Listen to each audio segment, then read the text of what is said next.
बिस्मिल्लाहिर्रहमानिर्रहीम। अस्सलामु आलैकुम। রেফ্রিজারেন্ট পুনরুদ্ধারের ভূমিকা বা the role of refrigerant recovery.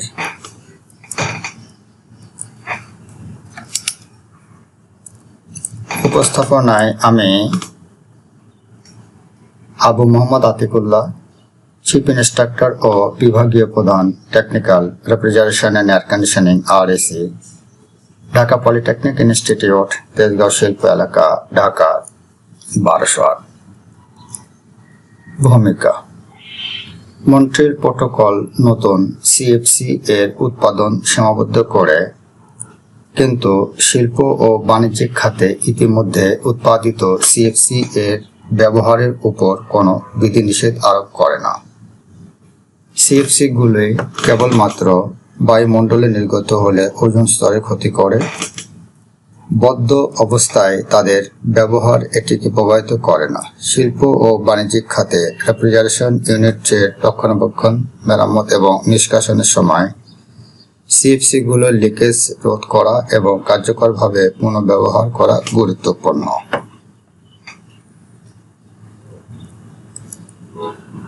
Content: refrigerant পুনরুদ্ধারের গুরুত্ব, রেফ্রিজারেন্ট পুনরুদ্ধার পদ্ধতি এবং নীতিমালা, পুনর্ব্যবহার প্রক্রিয়ার জন্য নিরাপত্তা, সতর্কতা এবং কার্যকরী পদ্ধতি। রেফ্রিজারেন্ট পুনরুদ্ধারের গুরুত্ব এর মধ্যে আছে নিরাপত্তা, পরিবেশ সুরক্ষা, সাশ্রয় খরচ।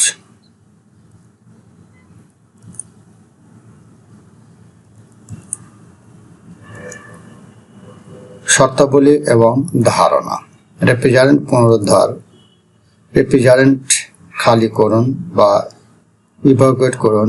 ইন্টিগ্রাল সরঞ্জাম, রেফ্রিজারেশন সিস্টেমের উপর নির্ভরশীল সরঞ্জাম। ভেপার বা বাষ্প পুনরুদ্ধারের হার। অবশিষ্ট রেফ্রিজারেন্ট। রেফ্রিজারেন্ট পুনরুদ্ধার: যে কোনো অপারেটিং অবস্থায় সিস্টেম থেকে রেফ্রিজারেন্ট অপসারণ এবং একটি বাহ্যিক পাত্রে সংরক্ষণ প্রক্রিয়া। রেফ্রিজারেন্ট খালি করুন: এক ধরনের রেফ্রিজারেন্ট থেকে অন্য ধরনের রেফ্রিজারেন্টে পরিবর্তনের আগে এয়ার কন্ডিশনিং এবং রেফ্রিজারেশন সরঞ্জাম থেকে অবশিষ্ট রেফ্রিজারেন্ট অপসারণ এর প্রক্রিয়া। ইন্টিগ্রাল সরঞ্জাম: একটি রেফ্রিজারেন্ট পুনরুদ্ধার এবং চিকিৎসা ব্যবস্থা যা এয়ার কন্ডিশনিং বা রেফ্রিজারেশন সিস্টেমের উপাদান গুলির সহায়তা ছাড়াই রেফ্রিজারেন্ট বের করতে সক্ষম।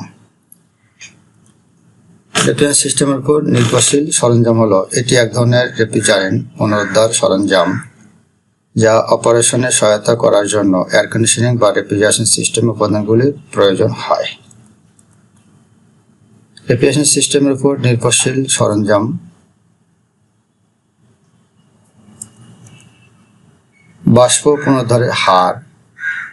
বাষ্প পুনরুদ্ধারের হারকে দুটি চাপের মধ্যে একটি চেম্বার থেকে রেফ্রিজারেন্ট নিষ্কাশনের গড় হার হিসাবে সংজ্ঞায়িত করা হয়। প্রাথমিক অবস্থায় 24 ডিগ্রি সেন্টিগ্রেড বা 24 ডিগ্রি সেলসিয়াস বা স্ফুটনাঙ্কের স্যাচুরেশন চাপ এবং 100 kPa যেটি বেশি এর বাষ্প চূড়ান্ত চাপ হলো প্রাথমিক চাপের 10% সরঞ্জাম পুনরুদ্ধার ভ্যাকুয়ামের চেয়ে কম নয় এবং 100 kPa এর বেশি নয়। অবশিষ্ট রেফ্রিজারেন্ট: সরঞ্জামে থাকা রেফ্রিজারেন্ট পুনরুদ্ধারের পরে কিছু পরিষ্কার করার আগে। পরিষ্কার করার পর সরঞ্জামে থাকা রেফ্রিজারেন্ট। গ্যাস রিকভারি, শীতলীকরণ পদ্ধতি, সংকোচন পদ্ধতি এবং শোষণ পদ্ধতি। লিকুইড রিকভারি, চাপ পদ্ধতি এবং সাকশন পদ্ধতি।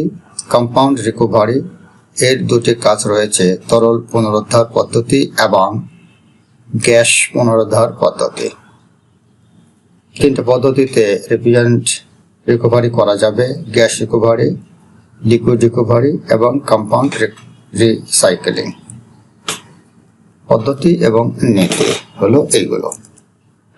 গ্যাস রিকভারিতে আছে কুলিং মেথড থেকে। নীতি হলো পুনরুদ্ধারের জন্য ফ্রেয়ন গ্যাস ঠান্ডা এবং ঘনীভূতকরণ। পুনঃব্যবহৃত রেফ্রিজারেন্টে লুব্রিকেটিং তেল মেশায় না, 0 ডিগ্রির নিচে পুনরুদ্ধার পাত্র ঠান্ডা করতে পারে, ছোট ক্ষমতা পুনরুদ্ধারের জন্য উপযুক্ত। এ হচ্ছে একটা শীতলীকরণ পদ্ধতির চিত্র। Refrigerant vapour, compressor, cooler, cooling liquefaction, এক্সোস্টেমেটিক expansion valve, low pressure vapour, recycling equipment. এটা গ্যাস রিকভারিতে কম্প্রেশন মেথড, নীতি পুনরুদ্ধারের জন্য ফ্রেয়ন গ্যাস ঠান্ডা এবং ঘনীভূত করুন। লুব্রিকেটিং তেলের সাথে মিশ্রিত রেফ্রিজারেন্ট পুনরুদ্ধার করতে সক্ষম, মাঝারি থেকে বৃহৎ ক্ষমতা পুনরুদ্ধারের জন্য উপযুক্ত, উচ্চ পুনরুদ্ধার দক্ষতা। সংকোচনের মূল চিত্র বা ভেপার কম্প্রেশন সিস্টেমের মূল চিত্র। রেফ্রিজারেন্ট ভেপর হবে লিকুইড থেকে, রিসাইকেলিং সিলিন্ডার এর পাশে, হিট এক্সচেঞ্জার বা condenser, compressor, high pressure liquid জমা হবে সিস্টেম থেকে, হাই প্রেশার স্টিম এবং কম্প্রেসড লো প্রেশার স্টিমে কন্ডেন্সারে গিয়ে তাপ বর্জন করে লিকুইড জমা হবে রিসাইকেলিং সিলিন্ডারের মধ্যে। গ্যাস রিকভারি পদ্ধতি আবার দুই ধরনের হয়, অ্যাবজর্পশন মেথড এবং অ্যাবজর্পশন মেথড। সরাসরি এখন অ্যাবজর্পশন মেথডের মধ্যে নীতি হলো সক্রিয় কার্বন, জিওলাইট ইত্যাদি ব্যবহার করে শোষণ পদ্ধতি, তারপর বাষ্পের সাহায্যে বের করে দিতে হবে এবং ঠান্ডা এবং তরলীকরণের মাধ্যমে পুনরুদ্ধার করতে হবে। আর সরাসরি অ্যাবজর্পশন পদ্ধতি মেথড হলো, এর নীতি হলো জৈব দাবক দিয়ে শোষণ করতে হবে, তারপরে তা বের করে দেওয়ার জন্য তাপ দিতে হবে, ঘনীভূত করার জন্য ঠান্ডা করতে হবে এবং তরল পুনরুদ্ধার করতে হবে সর্বশেষ। গ্যাস রিকভারি পদ্ধতি দুই ভাবে করা যেতে পারে। লিকুইড রিকভারি পদ্ধতি প্রেসার মেথডের মাধ্যমে, এর নীতি হলো তরল থেকে পুনরুদ্ধারের জন্য তরল পৃষ্ঠের উপর চাপ প্রয়োগ করতে হবে। প্রধান বৈশিষ্ট্য হলো এটি তরল হ্যালোজেনেটেড কার্বন হাইড্রোকার্বন গুলোকে চাপের মধ্যে পুনরুদ্ধার পাত্রে প্রবাহিত করতে দেয়, যা তুলনামূলকভাবে দ্রুত এবং সাধারণ বৃহৎ রেফ্রিজারেশন গুলিতে ব্যবহৃত হয়। চাপের নীতিগত পদ্ধতির চিত্র।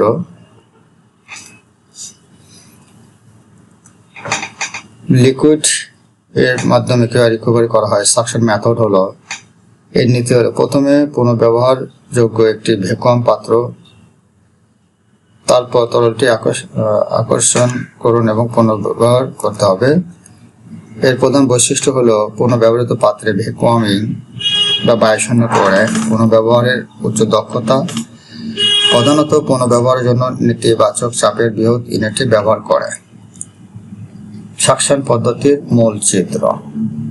সাকশন পদ্ধতির মাধ্যমে কিভাবে ভ্যাকুয়াম করা হবে তার চিত্র হলো এই। কম্পাউন্ড রিসাইকেলিং, এর নীতি হলো তরল পদার্থ চাপ প্রয়োগের মাধ্যমে পুনরুদ্ধার করা হয় এবং গ্যাস পদার্থ সংকোচনের মাধ্যমে পুনরুদ্ধার করা হয়।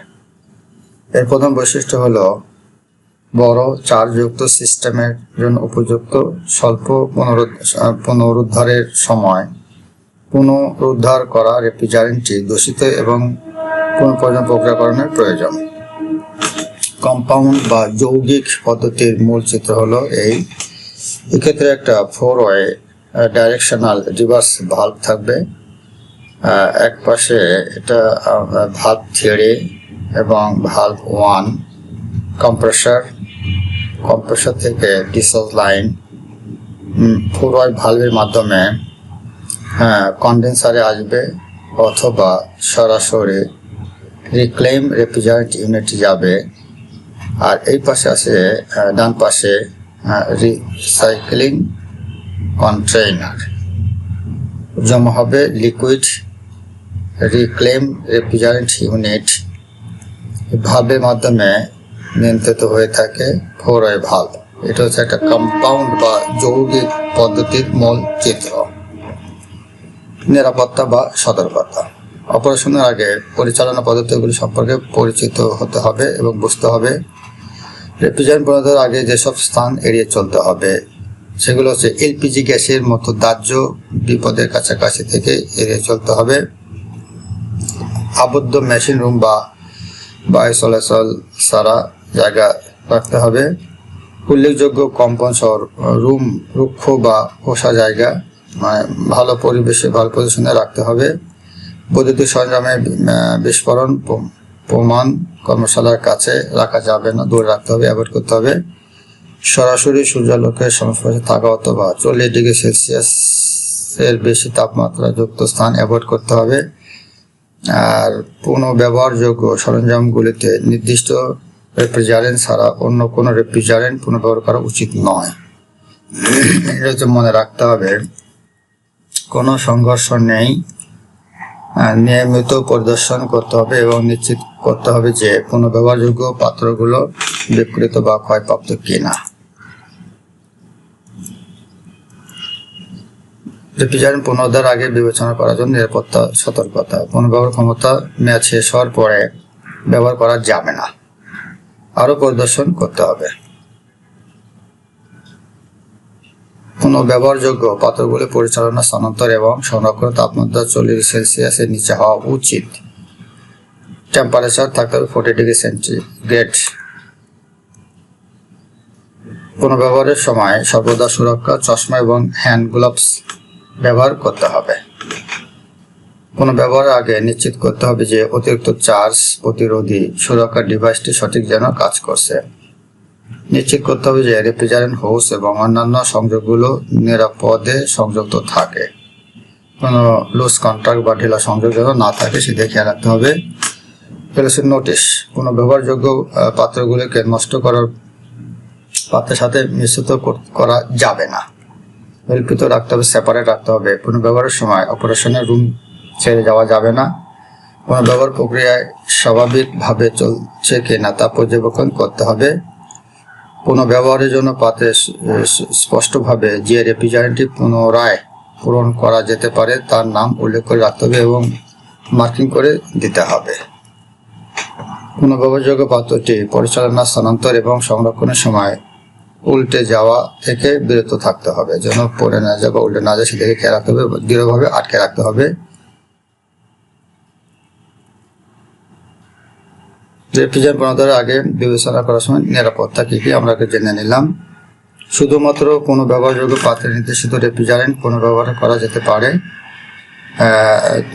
পুনঃব্যবহারযোগ্য সরঞ্জামের গায়ে লেখা পরিচালনা সতর্কতা অনুসরণ করতে হবে এবং পরিচালনা ম্যানুয়াল সম্পর্কে পরিচিত হওয়ার পরেই কেবল পরিচালনা করতে হবে।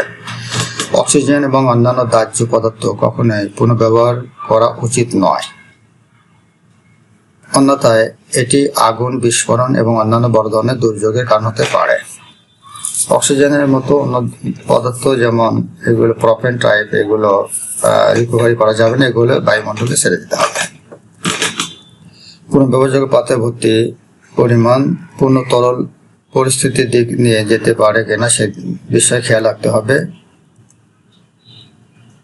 এগুলো নোটিশ: পুনঃব্যবহারের কার্যক্রম পরে নিশ্চিত করতে হবে যে পুনঃব্যবহার ইউনিট এবং পুনঃব্যবহারকারী পাত্রের সংযোগ পোর্টগুলো বন্ধ আছে, মানে কানেকশন যেন কোনো জায়গায় লিক না থাকে সেগুলো খেয়াল রাখতে হবে। দ্বৈত ইন্টারফেস ভালভ কন্টেনার ব্যবহার করার সময় গ্যাস ইন্টারফেস এবং তরল ইন্টারফেসের মধ্যে পার্থক্য করা অত্যন্ত গুরুত্বপূর্ণ কাজ। নিষ্কাশন প্রক্রিয়াকরণের পরে নিশ্চিত করতে হবে যে পুনঃব্যবহারযোগ্য পাত্রে কোনো রেফ্রিজারেন্ট তেল অবশিষ্ট নেই। নিরাপত্তা সতর্কতা: ব্যক্তিগত প্রতিরক্ষামূলক সরঞ্জাম সঠিকভাবে প্রস্তুত করতে হবে। এর মধ্যে আছে গগলস, রেফ্রিজারেন্ট বা অন্যান্য ফোঁটা চোখের মধ্যে ছিটকে পড়া রোধ করতে ব্যবহৃত হয়, যা চোখে সুরক্ষা দেয় বা সুরক্ষা করে বা চোখটাকে হেফাজত করে। হচ্ছে গগলসের বিভিন্ন চিত্র আমরা দেখলাম। এই গগলসগুলি ব্যবহার করতে হবে এবং সেফটি হেলমেট ব্যবহার করতে হবে। কেন ব্যবহার করতে হবে? কাজের সময় বজ্র সংগ্রহ স্থলের কর্মীদের জন্য যন্ত্রের যন্ত্রাংশ এবং সরঞ্জামের মতো শক্ত জিনিস থেকে মাথায় আঘাত এড়িয়ে চলতে হবে। হেলমেট পরে নিতে হবে অবশ্যই, এগুলো হচ্ছে সেফটি, নিরাপত্তার জন্য। তারপরে ব্রিথিং মাস্ক ব্যবহার করতে হবে। কেন? পুনর্ব্যবহার প্রক্রিয়ার সময় কর্মীদের রেফ্রিজারেন্ট গ্যাস এবং রাসায়নিক গ্যাসের মতো ক্ষতিকারক গ্যাস শ্বাস প্রশ্বাসের মাধ্যমে গ্রহণ থেকে বিরত রাখতে হবে এবং বিচ্ছিন্ন করতে হবে। এই হচ্ছে আমাদের ব্রিথিং মাস্ক, পুনর্ব্যবহারযোগ্য মাস্ক। এটা রাবার গ্লোভস বা হ্যান্ড গ্লোভস কেন ব্যবহার করতে হবে? কারিগরি কর্মীদের ক্ষয়কারী তরল গ্যাস এবং জীবন্ত বৈদ্যুতিক বা চলন্ত বৈদ্যুতিক তারের সংস্পর্শে আসা এড়িয়ে চলতে হবে এবং এর প্রতিরোধ করতে হবে। হ্যান্ড গ্লোভস পরিধান করতে হবে। এই সেফটি শুজ পরতে হবে। কেন সেফটি শুজ পরতে হবে? মাটি থেকে বিচ্ছিন্ন করার আগে উভয় পায়ে আঘাত যেন না পায়, ক্ষয়কারী তরল দ্বারা দূষিত হওয়া এবং দুর্ঘটনার সময় জীবন্ত বস্তু স্পর্শ করা এড়িয়ে চলতে হবে। হ্যাঁ, অবশ্যই শু পরে কাজ করতে হবে নিরাপত্তার সাথে। নিরাপত্তা সতর্কতা আরো কিছু আছে। নিরাপদ বিদ্যুৎ ব্যবহার এবং অন্যান্য সাইটে নিরাপত্তা। পুনর্ব্যবহারযোগ্য ডিভাইসটি একটি লিকেজ সুরক্ষা যন্ত্র দিয়ে সজ্জিত করা প্রয়োজন।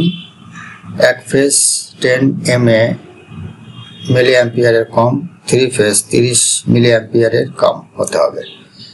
আর অপারেটরদেরকে অবশ্যই বৈদ্যুতিক নিরাপত্তা প্রশিক্ষণ নিতে হবে এবং ইলেকট্রিশিয়ানের ওয়ার্ক পারমিট থাকতে হবে। একটা থাকতে হবে, আইডেন্টি কার্ড থাকতে হবে অবশ্যই, যেন কোয়ালিফাইড টেকনিশিয়ান বা ইঞ্জিনিয়ার যারা এই কাজটা হয় এই খেয়াল রাখতে হবে। আর বৈদ্যুতিক সরঞ্জামের ধাতব আবরণ এবং প্রতিরক্ষামূলক পরিবাহীর মধ্যে নির্ভরযোগ্য সংযোগ নিশ্চিত করতে হবে। এই ক্ষেত্রে সিঙ্গেল ফেজের জন্য 3 কোর কেবল ব্যবহার করতে হবে এবং 3 ফেজ এর জন্য 4 কোর কেবল ব্যবহার করতে হবে। আর ভেজা হাতে বৈদ্যুতিক যন্ত্রপাতি স্পর্শ করা যাবে না এবং বৈদ্যুতিক যন্ত্রপাতি ক্ষতিগ্রস্ত হলে তাৎক্ষণিকভাবে মেরামত করতে হবে, অন্যথায় সেগুলো ব্যবহার করা উচিত নয়। বৈদ্যুতিক শক দুর্ঘটনার ক্ষেত্রে কঠোরভাবে উদ্ধার পদ্ধতি অনুসরণ করতে হবে। কি কি করতে হবে? টাইট পোশাক খুলে ফেলতে হবে, মুখ পরীক্ষা করে পরিষ্কার করতে হবে, নকল দাঁত সরিয়ে ফেলতে হবে, তাৎক্ষণিক প্রাথমিক চিকিৎসা প্রদান করতে হবে, মুখ দিয়ে মুখে পুনরুজ্জীবিত করতে হবে, বদ্ধ শ্বাস প্রশ্বাসের জন্য পুনরুজ্জীবিত করতে হবে, কৃত্রিম বাহ্যিক বুক ব্যবহার করতে হবে, হৃদয়ের অস্বাভাবিকতার জন্য সংকোচন করতে হবে, বাধা দেওয়া যাবে না। দ্বিতীয় ব্যক্তি প্রাথমিক চিকিৎসা সরঞ্জাম এবং সরঞ্জাম সরবরাহ করতে হবে, ভিড় থেকে দূরে রাখতে হবে, আলো এবং পর্যাপ্ত বায়ু চলাচলের ব্যবস্থা রাখতে হবে এবং পরিশেষে তত্ত্বাবধায়ককে রিপোর্ট করতে হবে এবং চিকিৎসা উদ্ধারে অনুরোধ করতে হবে। পরিচালনা পদ্ধতি হলো একটি মানসম্মত পুনর্ব্যবহার ব্যবস্থা প্রতিষ্ঠা করতে হবে। পরিচালনা পদ্ধতি হলো পুনর্ব্যবহারের আগে পরীক্ষা করতে হবে পুনর্ব্যবহারযোগ্য ডিভাইসটি, পুনর্ব্যবহারযোগ্য সরঞ্জামটি, মানে ডিভাইস এবং ইকুইপমেন্ট ঠিক আছে কিনা এটা আগে পূর্ব থেকে পরীক্ষা করে নিতে হবে। পরিচালনা পদ্ধতির মধ্যে আরো কিছু আছে। রিকভারি ডিভাইসের সংযোগ পরীক্ষা করতে হবে। রিকভারি ডিভাইসটি পুনরুদ্ধার করা রেফ্রিজারেশন সিস্টেমের সাথে সংযুক্ত করতে হবে। রিকভারি ডিভাইসটি পুনরুদ্ধার পাত্রের সাথে সংযুক্ত করতে হবে। পরিচালনা পদ্ধতি হচ্ছে এর মধ্যে প্রথমে অপারেশন, সতর্কতা, পুনর্ব্যবহারের জন্য কন্টেইনার প্রতিস্থাপন, পুনর্ব্যবহার প্রক্রিয়া, পুনর্ব্যবহারের সমাপ্তি এবং পরবর্তী রানের জন্য প্রস্তুতি। ধন্যবাদ। পরিশেষে থ্যাংক ইউ ফর অল। ধন্যবাদ।